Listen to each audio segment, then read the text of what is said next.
जय हिंद दोस्तों अभी मैं महाराष्ट्र के बॉम्बे शहर के जुहू बीच पे और जुहू बीच पे हर रोज लाखों आदमी आते हैं और जाते हैं।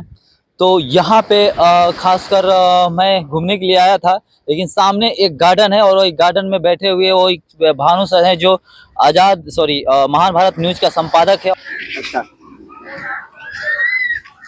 तो ये है भानु सर और भानु सर मिल गए हैं, मुलाकात हो गई है इनसे, ये गार्डन में बैठे बैठे। तो खासकर तो जय हिंद भानु सर, सबसे पहले नमस्कार और आजाद भारत न्यूज में सबसे पहले आपका स्वागत है।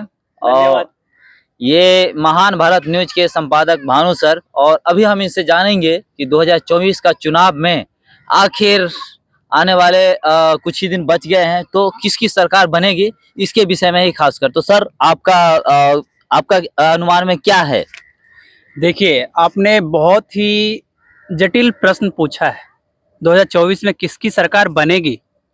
2024 में सरकार किसकी भी बन सकती है। 2024 में अभी बहुत सारी विपक्षी पार्टी है, जो सत्ता पक्ष में है उसकी सरकार बनने की ज़्यादा संभावना होती है, क्योंकि वो ऑलरेडी काम कर रहे हैं और जो काम कर रहे होते हैं उसका जो काम है वो लोगों को दिखता है। और जो सरकार अभी 10 साल पहले जो सरकार थी, वो सरकार ने भी बहुत अच्छा काम किया, लेकिन वो सरकार का जो काम है वो अभी वर्तमान में नहीं दिखेगी। चलिए हम ये जानना चाहेंगे कि बीजेपी की सरकार है, तो बीजेपी की सरकार यानी नरेंद्र मोदी जी का सरकार, वो पिछले 10 साल में आखिर 5-6 काम गिना दिए, 6 काम गिना दिए। चलिए देखिए, किस आधार पे वो लड़ेगी, वो 6 काम कम से कम गिनाइए आप। देखिए, काम तो बहुत सारे हैं। ये बीजेपी की सरकार बोलिए कि भारत सरकार बोलिए, क्योंकि बीजेपी की ही सरकार जो है भारत सरकार है, और भारत सरकार को हम सब जनता ने चुन के बनाया है। आपने भी बनाया है, हमने भी बनाया है, और हमारे कैमरामैन ने भी बनाया होगा। तो बीजेपी की सरकार की बहुत सारे ऐसे काम है, जैसे कि आप देख सकते हैं कि भारत में पहले एम्स जो स्वास्थ्य होता है, स्वास्थ्य के प्रति भारत पहले से जागृत था, लेकिन आज भी कुपर में बहुत बड़ा लाइन लगता है और पहले से ज्यादा लाइन लगता है। मैं अभी पिछले दिन वहीं गया था। देखिए, कूपर हॉस्पिटल, आप मुंबई की बात कर रहे हैं? हम मुंबई में ही कूपर हॉस्पिटल, मुंबई में कूपर हॉस्पिटल है। कूपर हॉस्पिटल में लाइन क्यों लगती है? क्योंकि कूपर हॉस्पिटल के आसपास जो जनसंख्या है बहुत ज्यादा है, और कूपर हॉस्पिटल आज से 10 साल पहले कैसी थी आप जाके देखेंगे तो वहाँ पे कोई व्यवस्था नहीं थी। आज वहाँ पे ऐसा व्यवस्था है कि वहाँ से दूर से 10 गाँव से और 10 स्टेशन, 10 कम से कम 20 किलोमीटर। चलिए एक काम हो गया, चलिए कूपर हॉस्पिटल लाइन में सुधार की। दूसरा थोड़ा बता दीजिए। दूसरा देखिए, आपको मैं हॉस्पिटल लाइन और स्वास्थ्य लाइन के बारे में बता रहा था। एम्स जो है, all India medical institute of science, जो आप बोलते हैं एम्स, वो भारत की सबसे बड़ी संस्था है, जो कि स्वास्थ्य के लिए जो लोग बीमार पड़ते, कोई भी बीमार पड़ते, सब लोग एम्स जाना चाहते हैं। तो पहले भारत में एम्स सिर्फ दिल्ली में था, और अभी आप देखेंगे एम्स जो है पटना में एम्स हो गया है, लखनऊ में एम्स हो गया है, और पूरे अभी बिहार में अलग अलग जगहों में, दरभंगा में एम्स बनने वाला है। चलिए एम्स की संख्या बढ़ गई, ये पहला काम हो गया। थोड़ा मतलब शॉर्ट में चलते हैं तो ये लोग भी देख रहे हैं।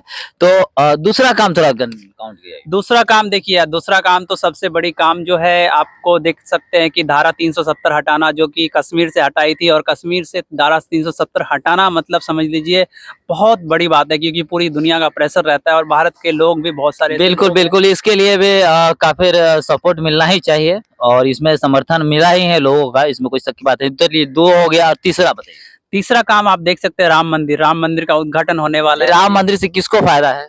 राम मंदिर से बहुत सारे लोगों का, पूरा अयोध्या और पूरा उत्तर प्रदेश जो है, अभी आप देख सकते हैं दुनिया क्या कुछ विशेष रोजगार मिल जाएगा, टेक्नोलॉजी आ जाएगी, या क्या हो जाएगा? मतलब रोजगार मिलेंगे, बहुत सारे रोजगार।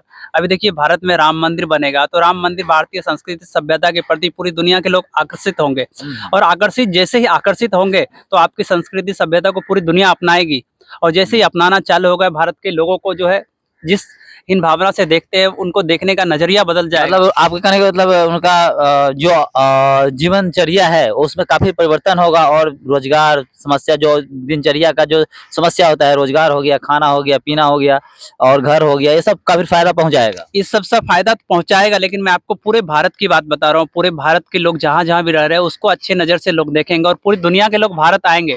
भारत में जो टूरिज्म के पीछे आप इतना सारा, आपका कहने का मतलब जो राज्य पीछे है, जैसे बिहार पीछे है, वहाँ पे भी एक बहुत बड़ा मंदिर खोल देना चाहिए। बिहार पीछे, बिहार में तो होना ही चाहिए। बिहार में सीता माता का जन्म स्थल है, वहाँ पे भी राम मंदिर के जैसा ही भव्य मंदिर बनना चाहिए, ताकि यूपी में जितने लोग आएंगे, आधे लोग बिहार भी जाएंगे तो बिहार की भी तरक्की होगी। चलिए, तो मोदी जी आप देख लीजिए, बिहार में भी जल्दी से चालू कीजिए, वहां पे तरक्की करना चाहते हैं तो, आप कुछ दिखाना चाहते हैं, वहां का वोटिंग लेना चाहते हैं तो ये तीसरा हो गया। चौथा कुछ बताइए सर। चौथा में देखिए, अभी आप रेलवे स्टेशन पहले जाते थे, रेलवे स्टेशन पहले कैसा दिखता था, जाने के बाद तो जाने का मन नहीं करता था। आज के रेलवे स्टेशन जाएंगे, अभी पिछले दिनों ही हमने सुना है कि रेलवे इतना बड़ा एक्सीडेंट हुआ जो भारत में आज तक हुआ नहीं, वो साउथ इंडिया में हुआ था, आप भी सुने थे शायद। नहीं, ये एक्सीडेंट के बारे में तो हमें पता नहीं है, लेकिन आपको तीन ट्रेन एक साथ में टकरा गया था भाई। वो जो उड़ीसा के हुआ था, उड़ीसा में हुआ। उड़ीसा हमारे साउथ इंडिया में नहीं पड़ता, ये भी हमारे ईस्ट इंडिया जो पूर्वी भारत का हिस्सा है, उड़ीसा में ही पड़ता। तो वो ट्रेन एक्सीडेंट होना ये सरकार का जो है, आप बोल सकते हैं, काम है, वो नहीं है। ट्रेन एक्सीडेंट होना एक जो है, लेकिन वो मैं समझ गया, अकस्मात घटना हो जाता है कभी कभी, लेकिन उतना भारी एक्सीडेंट, और प्लस अगर एक्सीडेंट भी हुआ तो आज तक के हिस्ट्री में जितने रेल मंत्री रहे हैं, 2-4 बार एक्सीडेंट इससे भी पहले हुआ है तो सभी इस्तीफा दे दिए, लेकिन ये मंत्रिमंडल में इसमें कुछ हुआ ही नहीं, मतलब कुछ बोले भी नहीं, इस बारे में कुछ बताया भी नहीं लोगों को। देखिए, पहले जो होता था रेलवे में, जो दुर्घटना होती थी, ये दुर्घटना होती थी, इसका कारण था करप्शन, और करप्शन की वजह से सरकार को, रेल मंत्री को इस्तीफा देना पड़ता था, और उनको लगता था हमने गलती किया है।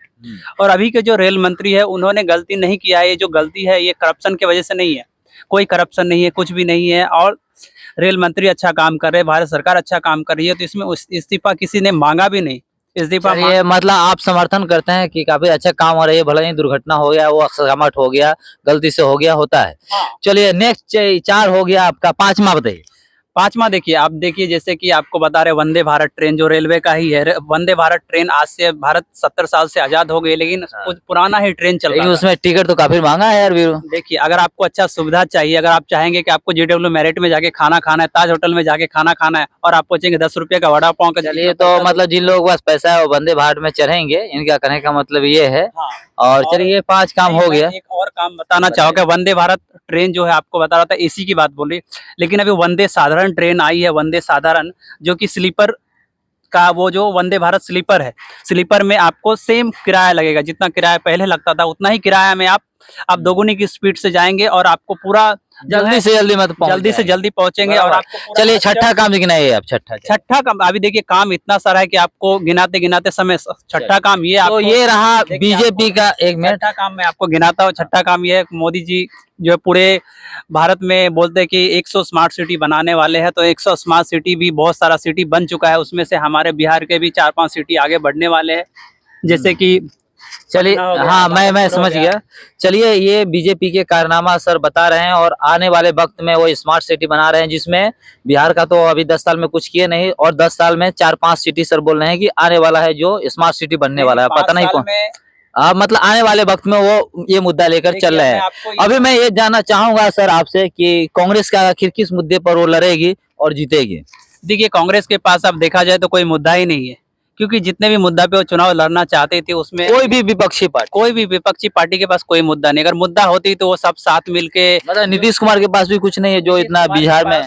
देखिए, बिहार में नीतीश कुमार जो है 20 सालों से है, और 20 सालों में उन्होंने सिर्फ रोड पे काम किया, और रोड भी ऐसा है जाके 2 गाड़ी से ठीक से पास नहीं हो पाती है। एक भी एक्सप्रेसवे नहीं है, जो उत्तर प्रदेश में आज पूरा उत्तर प्रदेश का हर एक जिला एक्सप्रेसवे से जुड़ चुका है। बिहार में आज तक एक्सप्रेसवे का काम चालू नहीं हुआ है। अच्छा, एक्सप्रेसवे सेंट्रल गवर्नमेंट के अंदर में पड़ता है कि बिहार सरकार के अंदर में पड़ता है? एक्सप्रेसवे सेंट्रल गवर्नमेंट के अंदर पड़ता है, लेकिन बिहार सरकार, अगर राज्य सरकार जब तक उसको बनाना नहीं चाहेगी, राज्य सरकार जमीन नहीं देगी, तब तक सेंट्रल गवर्नमेंट कुछ नहीं कर सकता है। उत्तर प्रदेश की सरकार में मायावती जी ने भी जमीन दिया है, अखिलेश जी ने जमीन दिया है, और यूपी योगी आदित्यनाथ जी भी जमीन दे रहे हैं, और जमीन दे के वो काम अपने राज्य सरकार को देखरेख में बना होता है। सेंट्रल गवर्नमेंट तो आपको पैसा देगा, लेकिन पैसा का उपयोग कैसे करना है, ये आपको सीखना पड़ेगा। तो और कौन सा मुद्दा मतलब रहेगा, मतलब दूसरा भी मुद्दा बताइए। देखिए, मुझे तो कोई मुद्दा नजर नहीं आ रहा है, लेकिन राहुल गांधी जी अभी भारत का यात्रा किए थे, भारत जोड़ो यात्रा किए थे। भारत जोड़ो यात्रा एक अच्छा कदम है, लेकिन भारत जोड़ो यात्रा से उन्होंने सफलता भी पाई। कांग्रेस जो अभी वहाँ पे कर्नाटक में चुनाव जीत गई, क्योंकि साउथ इंडिया से ही उन्होंने यात्रा चालू की थी। तो आपको फायदा तो मिलेगा, लेकिन ये फायदा जो है आपको भारत में सरकार बनाने के लिए नहीं मिल सकता। आप राज्य का चुनाव जीत सकते हैं, लेकिन जहाँ भी देश की चुनाव की बात आती है, वहाँ पे राष्ट्रीय मुद्दा होता है, और कांग्रेस के पास राष्ट्रीय मुद्दा ऐसा कुछ नहीं दिखता है, क्योंकि भारत अच्छा, नीतीश, मायावती, अखिलेश, इस सबके पास भी नहीं दिख रहा है कुछ। नीतीश कुमार, देखिए नीतीश कुमार का तो कुछ भरोसा नहीं है, कभी इधर कभी उधर। हो सकता है कि अब अभी साथ में अखिलेश यादव, अखिलेश यादव बहुत अच्छा नेता है, उनको उनकी मैं बहुत तारीफ करता हूँ कि उन्होंने यूपी को बहुत आगे तक बढ़ाया था। लेकिन फिर भी उनको अभी जो है मेन जो कार्य है उसको अभी विपक्षी जो पक्ष जो है योगी जी की सरकार अगर कुछ अच्छा कार्य करती है तो उसका समर्थन करना चाहिए। तो अखिलेश का जो अभी जो उनका मतलब वो आपके नजर में वो भी अच्छे नेता है, अखिलेश जी बहुत लेकिन अच्छे मुद्दा पता नहीं क्या है। वो जो है देशभक्ति उनके अंदर है, लेकिन वो देशभक्ति के भावना से अगर काम करेंगे तो मायावती जी कैसे है? मायावती तो बहुत अच्छा नेता है। मायावती जो है अभी देखिए वंचित शोषित लोगों का नेता है, तो और मायावती की मैं बहुत तारीफ करता मतलब हूँ। वंचित शोषित लोगों का ही केवल लगा दिए आप, मतलब वो देश राष्ट्रीय नेता नहीं है, केवल ये पक्षपात के नेता राष्ट्रीय है। नेता है, वंचित शोषित लोगों के लिए लड़ते हैं। मतलब जो वंचित शोषित लोगों को नहीं लड़ता है वो नेता नहीं है, मतलब वो राष्ट्रीय नेता नहीं है। वो भी नेता है, राष्ट्रीय स्तर पे वंचित शोषित लोग पूरे भारत में है जिनको कि ऐसा बोला जाता है, तो वो उनके लिए सबसे अच्छा नेता है। और मैं जितने और भी बाकी जो लोग वंचित शोषित नहीं है उन लोगों के लिए अच्छे नेता नहीं है वो। उन लोगों के लिए अच्छे नेता भी है, उन लोगों के लिए भी अच्छे नेता है, और जो वंचित शोषित लोग हैं उन लोगों के लिए और सबसे चलिए, बढ़िया। ये तो थे भानु सर और महान भारत न्यूज के संपादक। काफी अच्छे जवाब दिए कि 2024 के चुनाव में किसकी सरकार बनेगी और क्या क्या मुद्दा पे लड़ाई हो रही है। और आगे हम आपसे बात कराएंगे नेक्स्ट किसी और मुद्दे पे, और इसी मुद्दे पे अलग तरीके से चर्चा करेंगे। तब तक के लिए आप कमेंट करके बताइए मुझे। जय हिंद सभी लोगों को। जय हिंद, भारत माता की जय।